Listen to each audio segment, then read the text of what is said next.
Hello students, in science class we will read chapter 5 sorting materials। बच्चों इस chapter में हम पढ़ने वाले हैं कि चीज़ों को हम कैसे सेपरेट आउट कर सकते हैं, सॉर्ट आउट कर सकते हैं। ठीक है, तो चीज़ों को अलग अलग जगह पे अरेंज करने का जो पैटर्न है वो किस बेसिस पे होता है वो हम पढ़ने वाले इस चैप्टर में। तो उसके लिए मटेरियल्स की हमको प्रॉपर्टीज़ पता होनी चाहिए। जैसे कुछ मटेरियल्स को हम लस्टर चमक के अकॉर्डिंग एक ग्रुप में रख सकते हैं, यानी जो मटेरियल चमकते हैं जिनमें एक स्पेसिफिक लस्टर होता है उनको हम एक ग्रुप में रख सकते हैं। टेक्सचर, उनका टेक्सचर कैसा है, सॉफ्ट है या हार्ड है, उसके बेसिस पे। हार्डनेस के बेसिस पे। स्टेट के बेसिस पे, कौन से स्टेट में आते हैं, वो लिक्विड में आते हैं, सॉलिड में आते हैं, गैसेस में आते हैं। सॉलिबिलिटी के बेसिस पे, यानी सॉल्युबल है या सॉल्युबल नहीं होते हैं वो। इसके बाद है फ्लोटेशन, यानी पानी में तैरते हैं या डूब जाते हैं, उसके बेसिस पे हम चीज़ों को अलग अलग कर सकते हैं, ग्रुप में उनको अरेंज कर सकते हैं। मैग्नेटिक प्रॉपर्टीज़ के बेसिस पे, कि कंडक्टिविटी के बेसिस पे और ट्रांसपेरेंसी के बेसिस पे। तो बच्चों इस चैप्टर में हम यही पढ़ने वाले हैं कि चीज़ों को हम कैसे अलग अलग ग्रुप्स में सेपरेट कर सकते हैं, यानी कि सॉर्ट कर सकते हैं मटेरियल्स यानी चीज़ों को। तो look at the images given below and find the odd object। बच्चों जनरली आपके क्वेश्चंस आते हैं जब आप छोटी क्लास में थे कभी भी, तो आपको ऐसा क्वेश्चन आता था कि कुछ भी चीज़ जो ऑड होती है उसको सेपरेट करना होता है। What is the basis for grouping the rest of the things together. तो उनको जो चीज़ों को सेपरेट करने के लिए आप क्या देखते हो कि कौन सी चीज़ें लिंक हो रही हैं वो एक ग्रुप में रखेंगे, एंड जो डिफरेंट है, ऑड है, उसको आपको अलग फाइंड आउट करना होता है। ठीक है, तो ये चीज़ें आपको देखनी है। यहाँ आप देख रहे हो ये स्टडी टेबल है, स्टडी टेबल पर स्टडी मटेरियल ही होना चाहिए। तो इसमें क्या कौन सी ऐसी चीज़ है जो कि ऑड है यानी स्टडी में काम नहीं आती, वो है फुटबॉल। ओके, फुटबॉल को आप अलग सेपरेट आउट कर देंगे। In our everyday life, we come across many instances where we need to arrange or sort materials into different groups or categories। तो everyday life में आपको ये रोज़ देखने को मिलता है कि चीज़ों को आपको अरेंज करना होता है या सॉर्ट करना पड़ता है उनको अलग अलग ग्रुप्स के वाइज। जैसे अगर आप अपना बैग भी अरेंज करते हो तो आप उसमें बुक को एक पॉकेट, एक जो उसका पार्ट होता है बैग का, उसमें हम अपनी बुक्स रखते हो, एक नोटबुक्स रखते हो। एक आपका बॉक्स होता है पेंसिल बॉक्स, जिसमें आप पेन, पेंसिल, स्केल, ये सारी चीज़ें आप रखते हो। एक कलर बॉक्स भी होता है आपका, जिसमें आप अलग अलग कलर्स, ये सब चीज़ें अरेंज करके रखते हो। तो सोचो अगर ये सब आप एक साथ भर देते आपके बैग में तो क्या होता। तो कोई भी चीज़ आपको ढूंढनी होती तो आपको बहुत टाइम लग जाता। ठीक है, तो प्रॉपरली अरेंज हम चीज़ों को करते हैं, उससे हमको बहुत बेनिफिट तो होता ही है कि हमको किसी भी चीज़ को फाइंड आउट करना है तो आपको तुरंत वो चीज़ मिल जाती है। तो उसके लिए ज़्यादा आपको टाइम वेस्ट नहीं होता है आपका, और आप किसी भी चीज़ को आसानी से फाइंड आउट कर सकते हैं। For example when you go to a library, yes, जब आप लाइब्रेरी जाते हो you can see books arrange in a particular order. तो लाइब्रेरी में भी आपने देखा होगा आपकी बुक्स एक पर्टिकुलर ऑर्डर में जमी हुई होती हैं। अगर आपको कॉमिक्स पढ़नी है तो वो अलग होगी, देन डिफरेंट राइटर्स की बुक्स आपको पढ़नी है, नॉवल पढ़ना है तो वो अलग होगा। आपकी स्टडी से मटेरियल से रिलेटेड जो बुक है वो अलग होंगी।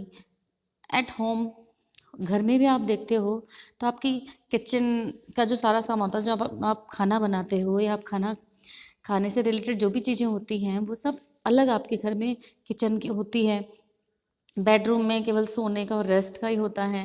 ड्राइंग रूम में कोई मेहमान आते हैं उनके हिसाब से अरेंज करते हो।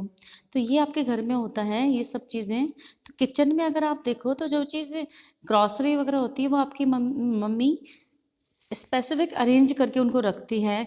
यूटेंसिल्स को डिफरेंट ऑर्डर में रखते हैं। आप देखते हो आपकी कबर्ड्स वगैरह में जो बड़ी प्लेटें हैं वो अलग रैक में होती हैं, छोटी वाली अलग होती हैं, सारे जो बॉल्स होते हैं वो अलग रखते हैं। तो इस तरह से यूटेंसिल्स को भी हम प्रॉपर अरेंज करके रख सकते हैं डिफरेंट रैक्स और कबर्ड्स में। ग्रॉसरीज भी आप देखोगे तो ग्रॉसरी का जो एक आपका होता है वो अलग ही कबर्ड होती है। ठीक है, तो इसके अलावा अगर आपके घर में टी पॉट वगैरह हैं या फिर क्रॉकरी है, उनका एक अलग सेक्शन होता है। सॉर्टिंग और arranging material help us to find things easily when we need them. तो किसी भी चीज़ को सॉर्टिंग करने का जो या अरेंजिंग करने का मटेरियल का तरीका, वो हमको हेल्प करता है किसी भी चीज़ को इजीली फाइंड करने के लिए। ठीक है, जैसे किसी ने आपसे पूछा अगर आपको किसी चीज़ की ज़रूरत है और आपकी मम्मी घर पे नहीं है, तो आप पूछते हो कि वो सामान कहाँ रखा है मम्मी, फ़ोन से भी पूछते हो तो आपकी मम्मी बता देंगी अच्छा ये उस रैक में रखा है, उस कबर्ड में रखा है, तो आप आसानी से उसको फाइंड आउट कर सकते हो। और अगर सब मिक्स होता तो क्या होता, नहीं मिलती ना आपको कोई भी चीज़। तो इसलिए चीज़ों को सेपरेट करने का या उनको प्रॉपर अरेंज करने का एक यही बेनिफिट है कि हमको वो चीज़ आसानी से फाइंड आउट हो जाती है और अब आपका जो घर है वो नीट एंड क्लीन और टाइडी लगता है। The process of putting things और materials in a group of category is called classification. अब चीज़ों को या मटेरियल को एक ग्रुप में या कैटेगरी में रखना क्या कहलाता है, classification. Things are grouped on the basis of the similarities or differences in their properties or characteristics। अब चीज़ों को सेपरेट करना या ग्रुप बनाने के लिए क्या ज़रूरी है कि उनमें क्या क्या सिमिलरिटीज़ हैं। एक जैसी चीज़ों को आप एक साथ रखोगे और डिफरेंसेस और जो अलग चीज़ें हैं उनको अलग रखोगे।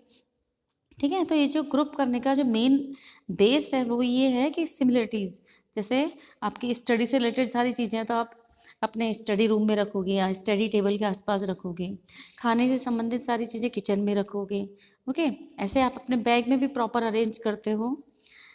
Late us learn about some of the properties based on which materials can be grouped और क्लासिफाइड। तो हम पढ़ते हैं अभी कि कौन कौन सी प्रॉपर्टीज है जिनके बेसिस पे हम सेपरेट आउट कर सकते हैं चीज़ों को। Now look at figure 5.1। what is common between the objects shown in the figure। अब ये देखो आप इन फिगर्स में जो देख रहे हो तो उसमें क्या चीज़ कॉमन है। Yes, metal cap, bronze, gold और पर्ल, इन सब चीज़ों में एक अलग ही शाइनिंग होती है। They all have a shine और लस्चर, सब में एक शाइन है या लस्चर है। तो इस टाइप के जो मटेरियल है जो शाइन करते हैं तो इस प्रॉपर्टी को हम कहते हैं लस्चर। ठीक है, तो लस्चर क्या है, वो प्रॉपर्टी मटेरियल की जो कि शाइन करती है। ठीक है, shining property of the material is called lustre. Materials that are shiny in appearance are known as lustrous material. तो वो मटेरियल जो कि शाइनी अपीयरेंस रखते हैं उसको हम क्या कहते हैं, लस्ट्रस। एग्जाम्पल के लिए gold, silver, bronze, iron. Materials that are dull in appearance, अब वो मटेरियल जिनकी अपीयरेंस डल होती है यानी उनमें जिनमें शाइन नहीं होती उसको हम कहते हैं non lustrous material. Examples are paper, rubber, cardboard, wood and wool. तो ये चीज़ें क्या होती है जिनमें शाइन नहीं होती। ठीक है, some lustrous materials can lose their shine and appear dull when they are expose to air and moisture for a long duration. अब बच्चों अब आपने देखा होगा जब आप नए सामान लाते हैं, ये मेटल का टैप है या बाजार से कोई भी चीज़ खरीद के लाते हो मेटल की, तो वो जब लाते हो तब तो बहुत चमकती है वो। ठीक है, थोड़े दिन बाद आप देखते हो उसकी जो लश्कर है, उसकी जो चमक है, शाइन, वो धीरे धीरे डल हो जाती है। तो उसका डल होने का जो रीज़न है वो ये है कि जब हम उसको मॉइस्चर या एक्सपोज मतलब खुला रखते हैं, एक्सपोज मतलब खुला रखना, एयर के कांटेक्ट में जब वो आता है या मॉइस्चर के कांटेक्ट में आता है लंबे टाइम तक, तो उसकी सारी चमक धीरे धीरे ख़त्म होने लग जाती है, डल बढ़ जाती है। ओके, जैसे सिल्वर आप लाते हो मार्केट से तो आप आपकी पायल या जो भी आपकी चूड़ी हैं वो बहुत चमकती हैं, लेकिन थोड़े दिनों बाद उनकी अपीयरेंस धीरे धीरे डल हो जाती हैं। लेकिन जब आप उसको दोबारा अच्छे से साफ़ कर लेते हो दोबारा वो चमकने लग जाती है। ठीक है, तो ये किस वजह से होता है, एयर और मॉइस्चर के कांटेक्ट में आने से उनकी जो शाइन है धीरे धीरे कम हो जाती है।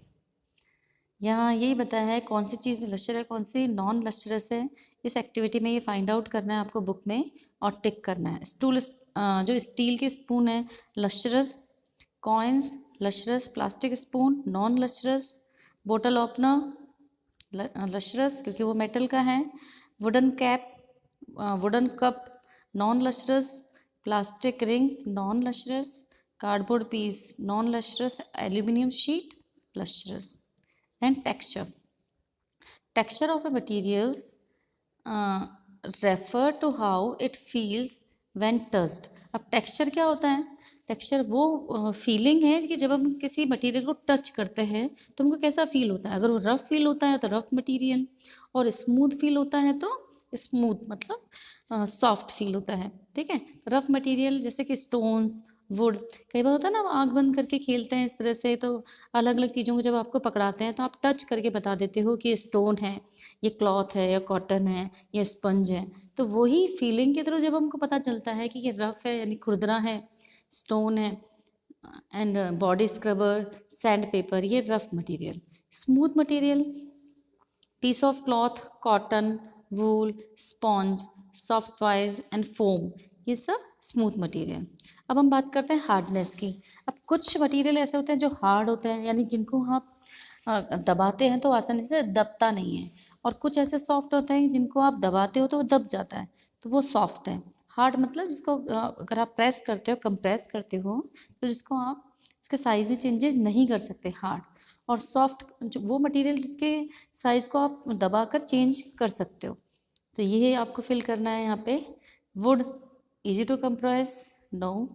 वूल, yes. Stone, no. Cotton, yes. Foam, yes. Sponge, yes. तो ये आपको भरना है इसमें कि इजी टू कंप्रेस है या डिफिकल्ट टू कंप्रेस है। Okay, materials that can be easily compressed are known as soft material, और materials that are difficult to compress are known as hard material. अब स्टेट की बात करते हैं हम। Based on the state, materials can be classified into 3 categories: solid, liquid and gases.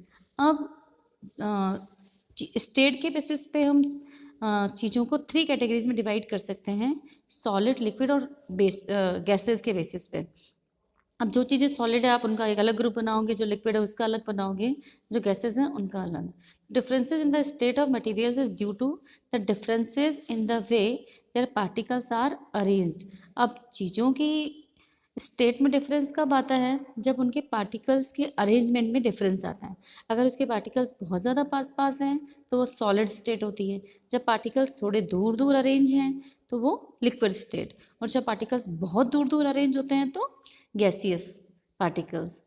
The arrangement of particles in substances decides the way they change their volume and shape. अब particles का जो arrangement होता है वो ही actually decide करता है कि उनका वॉल्यूम कैसा होगा, उनकी शेप कैसी होगी। ओके, अब आप जानते हो सॉलिड की एक स्पेसिफिक शेप होती है ना, लिक्विड की शेप नहीं होती। Solids have a definite shape and occupy a definite volume. अब जितने भी सॉलिड होते हैं उनका एक डेफिनेट शेप होती है। जैसे आप वुडन ब्लॉक देखते हो, उसकी एक स्पेसिफिक शेप है, उसको आप कहीं पे भी रखोगे तो वैसी ही शेप रहेगी। और एक स्पेसिफिक वॉल्यूम उसका होता है, जो जगह वो घेरता है। वॉल्यूम मीन्स कि किसी ऑब्जेक्ट को रखने के लिए जो जगह चाहिए वो उसका वॉल्यूम होता है। A solid has no or least compressibility and maintains its shape even when subjected to an external force. कभी भी सॉलिड अपनी शेप में चेंज नहीं करता, हमेशा उसकी शेप वैसी ही बनी रहती है कि चाहे उसको ऊपर से एक्सटर्नल फोर्स देके उसको अप्लाई, एक्सटर्नल फोर्स अगर उस पर अप्लाई करते हैं तो भी उसकी शेप चेंज नहीं करती होती है।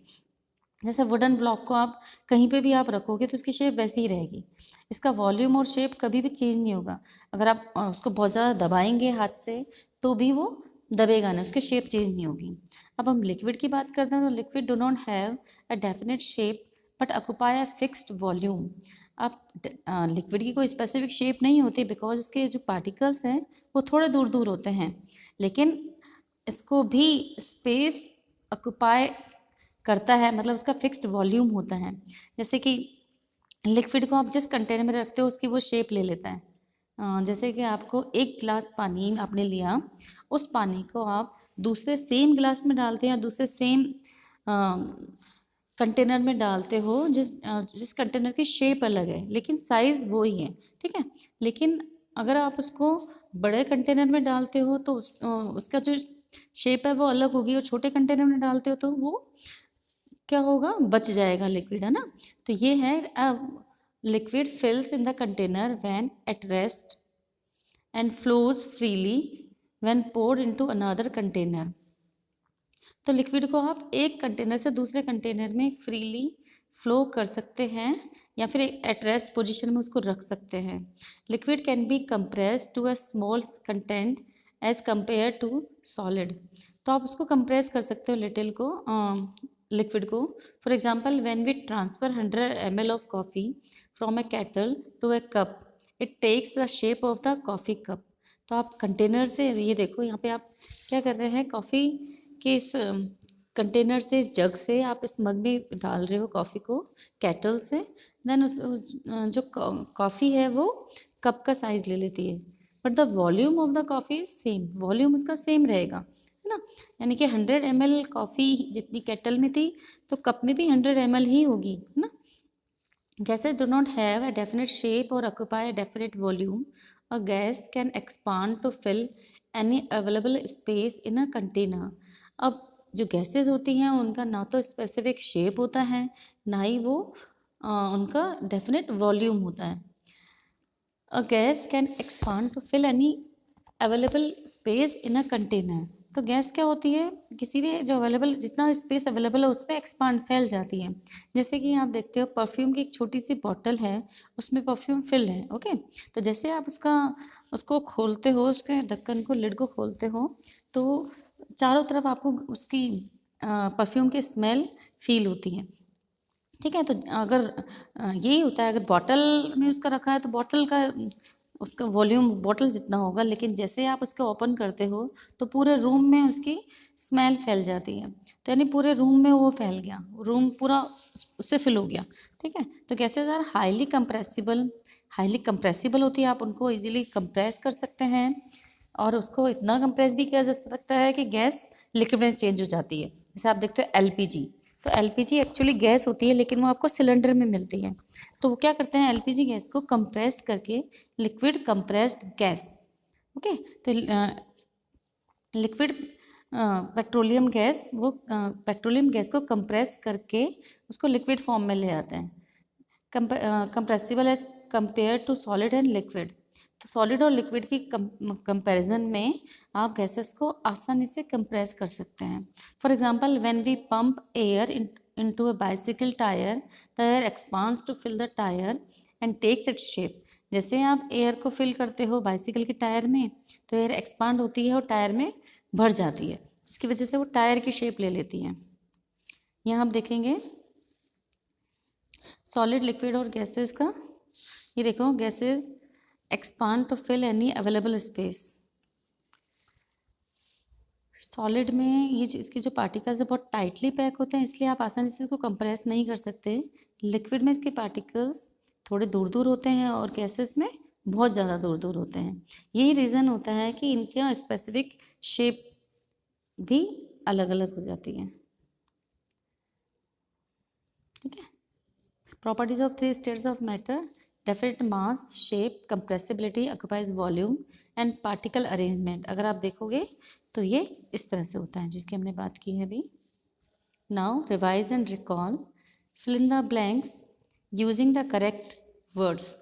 The process of putting things into a group is called rearrangement, classification. Yes, classification is the right answer. Dash materials are shiny in appearance. अब कौन से मटेरियल जो होते हैं शाइनी होते हैं? Yes, lustrous. Of a material is how it feels when touched. तो ये टेक्सचर, तो मटेरियल का टेक्सचर होता है जिसकी वजह से उसको हम जब टच करते हैं तो वो उसकी जो फीलिंग होती है वो टेक्सचर की वजह से होती है। Materials that are difficult to compress are known as hard. तो वो मटेरियल जो कि जिनको हम मुश्किल से कंप्रेस कर पाते हैं, hard. Now solubility, the property of a substance to dissolve in a given liquid is called solubility of that substance. अब solubility क्या होती है? किसी भी substance की किसी liquid में dissolve होने की जो property होती है उसको हम कहते हैं solubility। ये हम पढ़ चुके हैं चैप्टर 3 में। What happens to salt and sand when they are mixed with water? अब सॉल्ट और सैंड को जब आप वाटर के साथ मिक्स करते हैं तो क्या होता है? यस, सॉल्ट तो वाटर में डिज़ोल्व हो जाता है। Salt dissolves completely in water as it is soluble in water. क्यों डिजोल्व हो जाता है? Because it is soluble in water. But sand does not dissolve in water. Sand water में डिजोल्व नहीं होती because it is insoluble in water, क्योंकि वो water में इनसॉल्युबल होती हैं। We can say that most solid dissolves in water. So क्या liquid भी डिजोल्व होते हैं वाटर में? अब हमने कहा कि सॉलिड तो जनरल डिजोल्व होते हैं, जैसे कि शुगर, सॉल्ट, है ना, लेकिन क्या लिक्विड भी डिजोल्व होते हैं? तो लिक्विड की सॉलिबिलिटी को चेक करने के लिए आप देखेंगे तो उसमें हमने लेमन जूस डाल के देखते हैं, या कोकोनट ऑयल डाल के देखा, या मिल्क डाल के देखा, केरोसिन डाल के देखा। तो अलग अलग आपको ये चेक करके देखना है वाटर में कि वो डिज़ोल्व होता है नहीं होता। तो लिक्विड भी वाटर में सॉल्युबल भी हो सकता है, इनसॉल्युबल भी हो सकता है। यस, तो lemon juice is soluble in water, coconut oil is insoluble because coconut oil ऊपर सरफेस पे आ जाएगा, मिल्क डिज़ोल्व हो जाएगा वाटर में, केरोसिन कि वो भी एक ऑयल है तो वो डिज़ोल्व नहीं होगा। ओके, तो इस तरह से हम सॉलिबिलिटी को चेक कर सकते हैं। टाइप्स ऑफ सॉलिड यहाँ पे आप लिखेंगे कौन सी चीज़ अच्छे से मिक्स हो जाती है कुछ, और जो डिज़ोल्व नहीं होती। ऐसे ही लिक्विड के हमने बात की कि oil does not dissolve in water. Oil water में डिज़ोल्व नहीं होता, और वो क्योंकि वो वाटर से लाइट होता है इसलिए वो ऊपर आ जाता है ना। फ्लोटिंग जो चीज़ें करती है वो कौन सी होती है? जो हल्की चीज़ें होती है वो पानी में ऊपर आ जाएगी, जो भारी होगी वो नीचे बैठ जाएगी। तो ऑयल डिज़ोल्व नहीं होता बिकॉज वो वाटर से हल्का होता है। ठीक है, तो ये जो लिक्विड की प्रॉपर्टी है, जो वाटर मिक्स होती है या नहीं होती, ठीक है, तो उसको हम बोलते हैं जो लिक्विड वाटर में कम्प्लीटली डिज़ोल्व हो जाते हैं उनको बोलते हैं मिसिबल लिक्विड्स, जैसे कि alcohol, lemon juice, honey and vinegar. और वो सब्सटेंसेस या वो लिक्विड जो कि डो नॉट मिक्स और डिज़ोल्व इन वाटर, जो कि वाटर में डिज़ोल्व नहीं होते या मिक्स नहीं होते, उसको बोलते हैं हम इमिसिबल लिक्विड्स, जैसे कि कैरोसिन, कोकोनट ऑयल, डीजल और पेट्रोल। ऐसे गैसेस भी होती है जो वाटर में, some gases are also found dissolve in water, और कुछ गैसेज डिज़ोल्व नहीं होती। तो जैसे कि ऑक्सीजन और कार्बन डाइऑक्साइड वाटर में डिज़ोल्व हो जाती हैं। इसी की वजह से एक्वेटिक प्लांट और एनिमल वाटर में सरवाइव कर पाते हैं बिकॉज वो डिज़ोल्व ऑक्सीजन को लेते हैं और कार्बन डाइऑक्साइड को डिज़ोल्व फॉर्म में ही वापस छोड़ते हैं। Oxygen, which is very important for the survival of many aquatic animals, is present in the water is dissolved form. तो डिज़ोल्व ऑक्सीजन को वो गेन करते हैं और कार्बन डाइऑक्साइड जो डिज़ोल्व फॉर्म में होती है उसको ही जो एक्वेटिक प्लांट्स हैं वो फूड बनाने में यूज़ करते हैं। We know that oil is an immiscible होता है, इसलिए कई बार क्या होता है जो ऑयल वगैरह निकालते हैं जब पेट्रोलियम से, तो क्या होता है कि ये प्लांट्स और एनिमल्स के डेथ का रीज़न बन जाता है। ओके, क्योंकि वो सरफेस के ऊपर कलेक्ट हो जाता है जिसकी वजह से। Now flotation, the property of a material to float on water is called flotation. In your earlier classes you have learn about mass and volume. अब फ्लोटेशन मतलब पानी के ऊपर जो पानी में डूबना या तैरना, ये कहलाता है फ्लोटेशन। जो मटेरियल हैं जिनकी प्रॉपर्टी पानी के ऊपर तैरने की, उसको बोलते हैं flotation. The mass per unit volume of substance is known as density. तो किसी भी सब्सटेंस का मास पर यूनिट वॉल्यूम कहलाता है उसकी डेंसिटी। तो डेंसिटी के बेसिस पे ही चीज़ें डूबती और तैरती हैं। When we place a paper pot on water it floats. जब आप पेपर पॉट को पानी के ऊपर रखते हैं तो वो फ्लोटिंग करती है, फ्लोट करती है। But when we put an iron nail in a glass of water, जैसे ही आप आयरन नेल रखते हो ग्लास ऑफ वाटर में तो सिंक हो जाती है और ग्लास के बॉटम में नीचे बैठ जाती है। तो ये क्यों होता है बच्चों? मटेरियल्स में फ्लोट और sink depending on their density. तो कोई भी चीज़ पानी में डूबेगी या तैरेगी वो डिपेंड करती है उसकी डेंसिटी पे, यानी जो चीज़ पानी से हल्की है वो फ्लोट करेगी और जो चीज़ वाटर से हैवी है वो वाटर में सिंक कर जाएगी। ओके, तो किस पे डिपेंड करता है ये? उसकी डेंसिटी पे। Some materials like paper are less dense than water, क्योंकि वाटर से लेस डेंस यानी वाटर से हल्का है तो फ्लोट करेगा। और वो चीज़ें जो वाटर से भारी हैं जैसे कि आयरन, आर हैवियर और डेंसर देन वाटर, इट तो वो सिंक करेगी। तो materials that are denser than water will sink in water, stone, iron, aluminium etcetera. और जो चीज़ लेस डेंस होती है यानी वाटर से जो हल्की होती है वो फ्लोट करती हैं, जैसे plastic bottles, dried leaves, cotton और वुड एक्सेट्रा। तो ये आपको फिल करना है आपको इसमें एक्टिविटी के थ्रू कि कौन सी चीज़ वाटर में फ्लोट करती है, कौन सी वाटर में सिंक करती है। ये आप बच्चों 5th में भी पढ़ चुके हो, तो आपको आता है ये कौन सी चीज़ फ्लोट करती है, तो ये आप कर सकते हो। Okay, that's all for today. Thank you students.